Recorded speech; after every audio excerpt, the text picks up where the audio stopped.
संकल्प क्लासेस में आपका स्वागत है।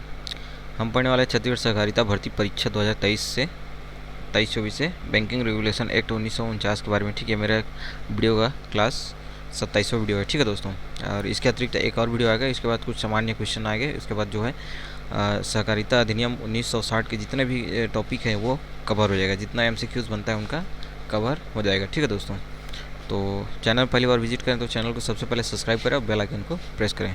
तो चलिए क्वेश्चन की ओर बढ़ते हैं। हमारा पहला क्वेश्चन है, देख सकते हैं। क्वेश्चन है, सरकारी बैंकों में ग्रामीण स्तरों में कौन से बैंक आते हैं? सरकारी बैंकों में ग्रामीण स्तर में कौन सा बैंक आते हैं? तो 4 ऑप्शन दिए हैं आपके पास, देख सकते हैं। अपेक्स बैंक, प्राथमिक कृषि सहकारी समिति बैंक और राष्ट्रीय कृषि एवं ग्रामीण विकास बैंक, भारतीय ग्रामीण बैंक। तो इनका जो आंसर है वो है प्राथमिक कृषि साख सहकारी समिति। ठीक है, ये जो है ग्रामीण स्तरों में बैंक है। ठीक है, नेक्स्ट क्वेश्चन है,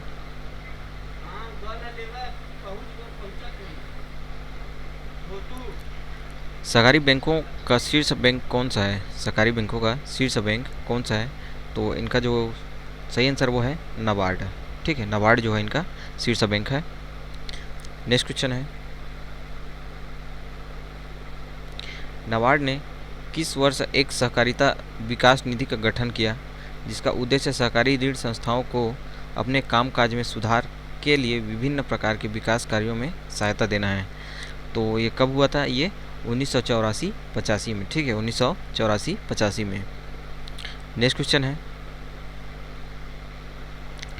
केंद्र सरकार ने 22 मार्च 2017 से नाबार्ड के अधिकृत पूंजी को 5000 करोड़ से कितनी कर दी है? तो कितनी कर दी है?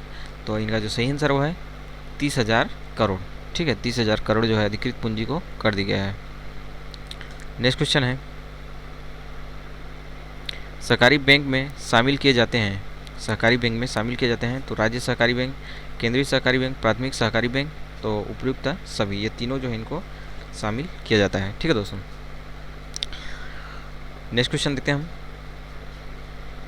क्वेश्चन है, सहकारी ऋण समिति में शामिल किया जाता है, सहकारी ऋण समिति में शामिल किया जाता है तो सहकारी समिति को और भूमि बंधक बैंक ए और बी दोनों को शामिल किया जाता है। दोस्तों चैनल को सब्सक्राइब नहीं किया तो प्लीज़ आपसे रिक्वेस्ट है चैनल को सब्सक्राइब कर लें, और इसी प्रकार के अन्य टॉपिक पढ़ना चाहते हैं तो मेरे प्लेलिस्ट में जा करके वहाँ से आप वॉच कर सकते हैं। ठीक है, वहाँ बहुत सारे सामान्य ज्ञान और सहकारिता अधिनियम से जितने भी टॉपिक हैं उनको कवर किया गया है। ठीक है, तो आप अच्छे से वहाँ से रीड कर सकते हैं और अपने एग्ज़ाम के अच्छे से प्रिपरेशन कर सकते हैं। अगर वीडियो अच्छा लगता है दोस्तों आप प्लीज़ लाइक कीजिए। क्वेश्चन देखते हैं हम,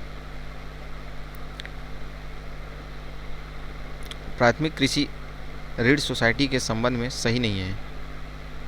प्राथमिक कृषि ऋण सोसाइटी के संबंध में सही नहीं है तो यह एक सहकारी सोसाइटी है। इसके उद्देश्य कृषि प्रयोजनों के लिए वित्तीय सहायता प्रदान करना है। कृषि एवं उनसे जुड़े परियोजनाओं के लिए सदस्यों को आवास प्रदान करना है। तो इनका जो सही आंसर वो है इनमें से कोई नहीं। ठीक है, ऋण सोसाइटी के संबंध में सही नहीं है तो इनमें से कोई नहीं है। नेक्स्ट क्वेश्चन है, बैंक, बैंकर या बैंकिंग शब्द का प्रयोग निम्न में से किसके लिए किया जाएगा? तो ये सहकारी बैंकों के लिए किया जाता है। ठीक है, बैंक, बैंकर और बैंकिंग शब्द का प्रयोग जो है ये सहकारी बैंकों के लिए किया जाता है। नेक्स्ट क्वेश्चन है, एक प्राथमिक क्रेडिट सोसाइटी नहीं है, एक प्राथमिक क्रेडिट सोसाइटी नहीं है तो कौन नहीं है? बैंकिंग कंपनी, भारतीय स्टेट बैंक, सहकारी बैंक, तो उपयुक्त सभी। ठीक है, ये तीनों जो है ये प्राथमिक क्रेडिट सोसाइटी बैंक नहीं है। नेक्स्ट क्वेश्चन है,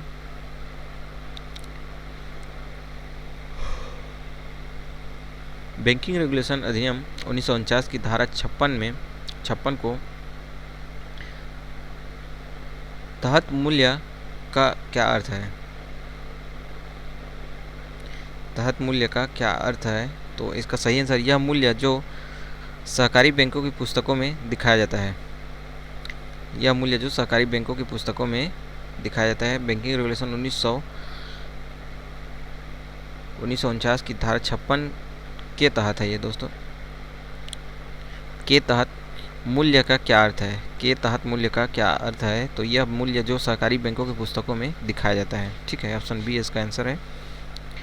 नेक्स्ट क्वेश्चन है, यदि चुकता पूंजी मूल्य की गणना करने में कोई विवाद उत्पन्न होता है तो उसका निर्धारण कौन करेगा? तो उसका निर्धारण कौन करता है?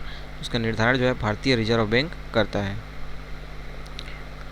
नेक्स्ट क्वेश्चन है, एक सहकारी बैंक किसकी पूर्व अनुमति से सार्वजनिक निगम या निजी प्लेसमेंट जारी कर सकता है? तो कौन जारी कर सकता है? तो ये भारतीय रिजर्व बैंक। ठीक है, एक सहकारी बैंक किसकी पूर्व अनुमति से सार्वजनिक निगम या निजी प्लेसमेंट जारी कर सकता है? तो ये भारतीय रिजर्व बैंक के द्वारा। ठीक है, नेक्स्ट क्वेश्चन है, एक सहकारी बैंक को भारत में बैंकिंग व्यवसाय शुरू करने के लिए न्यूनतम चुकता पूंजी की आवश्यकता होती है। तो कितना पूंजी होना चाहिए? 1,00,000 रुपये। ठीक है, 1,00,000 रुपये चुकता पूंजी की आवश्यकता होती है। नेक्स्ट क्वेश्चन है,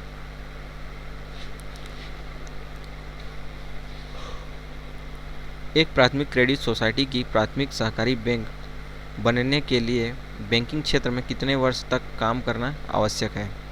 तो कितने वर्ष तक काम करना आवश्यक है? ये 2 वर्ष तक। ठीक है, एक प्राथमिक क्रेडिट सोसाइटी को प्राथमिक सहकारी बैंक बनने के लिए बैंकिंग क्षेत्र में कितने वर्ष तक काम करना आवश्यक है? ये 2 वर्ष तक। ज़िंदगी साइंस की तरह है दोस्तों। ठीक है, जितना हम इसमें एक्सपेरिमेंट करते जाएंगे उतना हमको बेटर रिजल्ट मिलते जाएगा। तो इसीलिए पढ़ते रहिए, आपको रिजल्ट उतना अच्छा बनते जाएगा। ठीक है, अब ये हमारा रिजल्ट अच्छा नहीं आ रहा है करके पढ़ाई छोड़ देंगे तो हमारा रिजल्ट ख़राब होते जाएगा। इससे अच्छा ना मेहनत करते जाइए। ठीक है, एक दिन ऐसा रंग आएगा कि आप जिस मकाम पे जाना चाहते हो उस मकाम तक आप पहुंच जाएंगे। ठीक है दोस्तों, तो एक्सपेरिमेंट करते रहिए।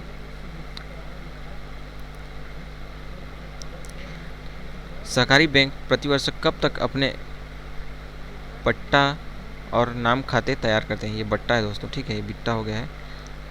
बट्टा और नाम खाते तैयार करते हैं, कब तक करते हैं? ये 30 जून तक। ठीक है, सहकारी बैंक प्रतिवर्ष कब तक अपने बट्टा और नाम खाते तैयार करते हैं? तो ये 30 जून तक। नेक्स्ट क्वेश्चन है, आरबीआई का बैंकिंग वर्ष होता है 1 जुलाई से 30 जून तक। 1 जुलाई से 30 जून तक। नेक्स्ट क्वेश्चन है, एक क्विक रिवीजन क्लास है दोस्तों। ठीक है, जितना हम पढ़ते जाएंगे उतना हमारा नॉलेज बढ़ते जाएगा। इससे अच्छा जितना जल्दी हो सके जितना हम टॉपिक कवर करते हैं। ठीक है, टॉपिक वाइज तो है मेरा हर एमसीक्यूज़। ठीक है, बट एमसीक्यूज़ में एक ही टॉपिक से 30 क्वेश्चन, जो बैंकिंग रेगुलेशन जो है इसमें कुछ ज़्यादा क्वेश्चन थे। ठीक है, 160 के आसपास। तो इसको थोड़ा 3-4 पार्ट्स में कर दिया हूँ मैं, 3 पार्ट में, क्योंकि 30 क्वेश्चन मैं अपलोड कराता हूँ। क्योंकि 30 क्वेश्चन से ज़्यादा करूँगा तो ज़्यादा सर के ऊपर से निकलना चालू कर देगा, इसलिए मैं कम क्वेश्चन लेता हूँ। ठीक है दोस्तों, तो अच्छे से रिवीजन कीजिए, फ़ायदा आप ही का है। संपत्तियों और दायित्वों का विवरण होता है चिट्ठा में। ठीक है, नेक्स्ट क्वेश्चन है, निवेश क्या है? तो निवेश संपत्ति है। ठीक है, निवेश जो है संपत्ति है। ख्याति की प्रकृति क्या है? ये भी संपत्ति है। ठीक, ख्याति की प्रकृति जो है संपत्ति है। नेक्स्ट क्वेश्चन है, अल्पकालीन ऋण की प्रकृति क्या होती है? ये दायित्व है। ठीक है, अल्पकालीन ऋण की प्रकृति जो होती है ये दायित्व है। नेक्स्ट क्वेश्चन है, कर की प्रकृति क्या है? कर की प्रकृति भी क्या है? ये दायित्व है। कर की प्रकृति जो है ये दायित्व है। नेक्स्ट क्वेश्चन है, किसी कंपनी में प्रथम खाता बनाया जाता है तो व्यापार खाता का बनाया जाता है। ठीक, किसी कंपनी में प्रथम खाता बनाया जाता है तो व्यापार खाता का। नेक्स्ट क्वेश्चन है, कौन सा खाता कंपनी के आय व्यय को दर्शाता है? तो ये लाभ हानि खाता को दर्शाता है। ठीक है, कौन सा खाता कंपनी के आय व्यय को दर्शाता है? ये लाभ हानि खाता। नेक्स्ट क्वेश्चन है, किस खाते में आय व्यय के साथ ही संपत्ति और दायित्व विवरण होता है?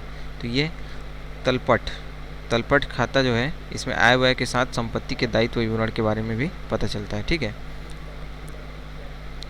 नेक्स्ट क्वेश्चन है, निम्न में से अचल संपत्ति की पहचान करें। तो ये भवन जो है ये अचल संपत्ति है। ठीक है, बाकी कुर्सी टेबल ये सब चल संपत्ति, जिसे हम एक जगह से दूसरी जगह स्थानांतरित कर सकते हैं वो चल संपत्ति, और जो एक जगह स्थायी रूप से जमा होता है उस चीज़ को हम बोलते हैं अचल संपत्ति। नेक्स्ट क्वेश्चन है, स्थायी संपत्ति में शामिल किया जाता है पेटेंट। ठीक है, बाकी रोकड़ देनदार लेनदार ये सब क्या है? अचल संपत्ति है। नाशवान संपत्तियों में शामिल नहीं है। तो ख्याति जो प्राप्त होता है हमको वो नाशवान संपत्तियों में शामिल नहीं है। नेक्स्ट क्वेश्चन है,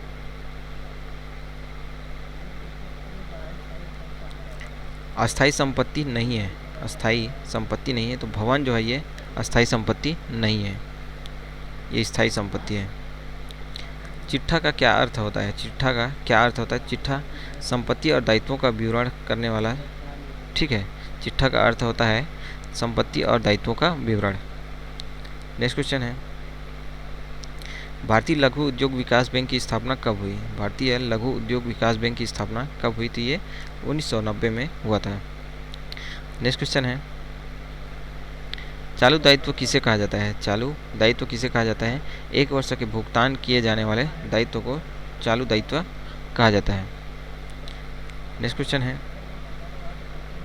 चालू दायित्व में शामिल नहीं है, तो क्या शामिल नहीं इसमें? देनदार जो है इसमें शामिल नहीं है। नेक्स्ट क्वेश्चन है,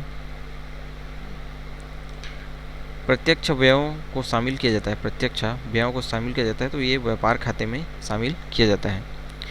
नेक्स्ट क्वेश्चन है, तो दोस्तों आज क्वेश्चन कंटेंट यही है। इनके अतिरिक्त एक और इनका वीडियो क्लासेस आएंगे, ठीक है। उनके बाद इनका जो बैंकिंग रेगुलेशन से जितने भी क्वेश्चन है वो कवर हो जाता है, ठीक है।